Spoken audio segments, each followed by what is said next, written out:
Jeffrey Wallace, her parole agent, for the first chink. He'd believed in her unconditionally and introduced her to the Fallen Angels book club. She took a bite of salad. The Fallen Angels book club had been the key to her emotional resurgence. They still met monthly and knew the members of their group would always have their backs. It was where she'd first met Rena. She lifted her gaze and looked into two pairs of curious eyes. "Hollis, where are you?" Rena asked gently. "You zoned out on us." She felt a sheepish smile cross her face. "Sorry, I guess I did drift off. It's not that I don't think the exploits of Hollywood stars make for fascinating conversation, but I'd rather hear about your exploits. Stephanie, any interesting cases?" Stephanie shook her head. "Oh no, Hollis. We came here for a girls' lunch, not a serious work rehash." She took a sip of her iced tea. "But now that you've asked, I do have this strange autopsy file. The body of a young man without any signs of trauma or physical ailment. He just died." "You mean his heart just stopped beating?" Rena asked. Stephanie nodded. "Well, didn't it have to stop beating for a reason?" Hollis said. "Yes," Stephanie agreed. "That's why it's my puzzle for the week." She pushed her plate away. But enough of him. What about you, Rena? Now that you're managing buyer for Barney's Pacific region, what's your challenge? Rena shook her finger.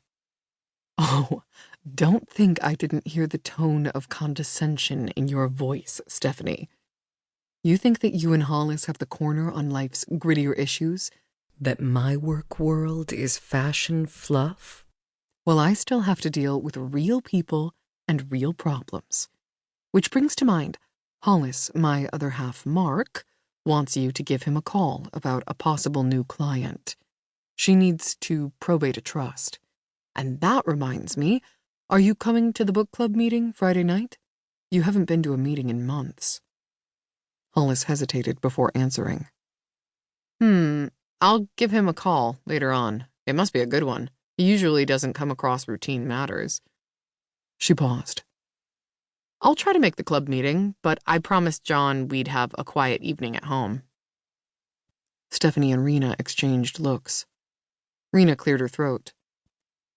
"How's he doing since he's been back? You guys don't seem to socialize much anymore." "Of course not. He needs to rest." Hollis snapped. She folded her napkin in a small square. "My God, he was almost killed. It's not easy for him to get back to normal." Not easy for him or for you? Stephanie averted her eyes to the remnants of her sandwich. Hollis could feel her face flush with heat. "What are you two trying to imply?" Rena tapped her mouth with her napkin. "We're not implying, honey. We are telling you that you appear to be taking on the role of Mother Tiger. A role, I might add, that must be terribly difficult for you to keep up. Where do you think you're compensating?" "So now you guys are amateur psychologists?" Hollis said, failing to suppress a frown. "I don't know what you mean." Stephanie reached across the table and placed her hand on Hollis's arm. You're afraid of how you felt when you thought you lost John. You were vulnerable and exposed, and you hated it. So now you're trying to keep him close, so you'd never have to feel that way again. She squeezed her arm. But it's not like you. So you're clinging to work and dumping your irritation on the rest of the world. And your friends. Because that's where you still have control, Rena added, putting her hand on Hollis's shoulder. But you're still off balance because you're really angry with John. And you know that's even crazier. Hollis looked from one to the other, and she could feel her eyes moisten. She gruffly shook off both their hands. "Enough, I'm out of here." She stood and gathered her purse.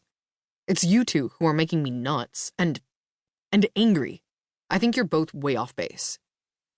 Hollis walked briskly to her car parked out front.